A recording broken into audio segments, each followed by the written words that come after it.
मतदार यादीत सुधारणा करण्यासाठी पाठिंबा असल्याचं मुख्यमंत्री देवेंद्र फडणवीसांनी सांगितलंय। विरोधकांना आगामी निवडणुकांमध्ये पराभव दिसतोय, कायदा समजून न घेता नेरेटिव्ह सेट करण्याचा प्रयत्न असल्याचा टोला फडणवीसांनी लगावलाय। विरोधकांना काय मागण्या करायचं तेच कळत नसल्याचं देखील टीका फडणवीसांनी केली। इतके कन्फ्यूज विरोधक मी पाहिलेले नसल्याचं देखील टोला फडणवीसांनी लगावलाय।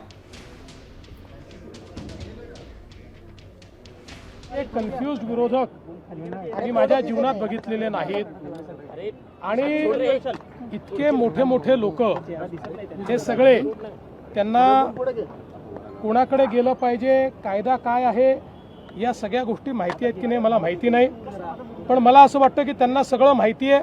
केवळ नरेटिव्ह तयार करण्याचं काम आहे आणि म्हणून या 2 दिवसाच्या त्यांच्या चक्रा फियास्को आहे, फियास्को।